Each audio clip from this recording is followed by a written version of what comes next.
вълшебство. Една прелест. Това е едно грандиозно шоу на цветовете. Спектакъл.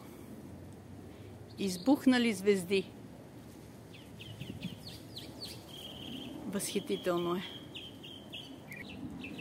Както и да го нарека, все му подхожда. Това растение е прелесно. И аз го хващам точно в най-силния му цъфтеж. Сега, по това време. След това има пак периоди на цъфтеж, но малко по-слаби.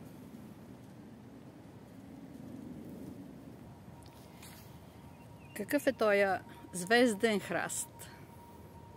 Той се нарича Клеродендрон quadriculare. Малко сложно име, но му подхожда. Това е един храст от Филипините и Нова Гвинея, който живее в Флорида и на други места в тропиците. Цветовете му са огромни.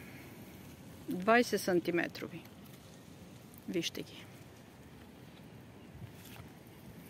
Дълги розови тръбички, които завършват накрая с малки бели цветлета.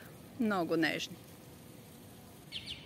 А ароматът е лек, нежен и приятен. Това е едно растение истинска магия. Вижте го. Високо е 2,5 метра.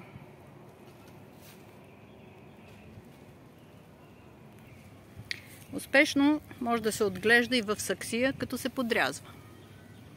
Но красотата на този клеродендрон не е само в звездните цветове. Красотата е и в листята му. Вижте как са обагрени отдолу. В бордо. Отгоре са зелени, отдолу са червени. Ето ги.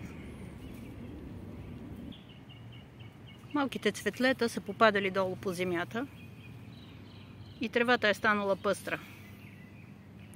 И да ви покажа и стеблата.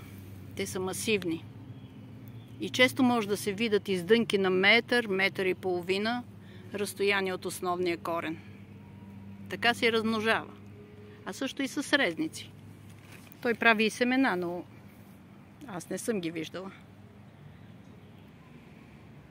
Може би тук някъде са семената. Това е за него. Клеродендрон quadriculare. Истинска заря, ферия и красота.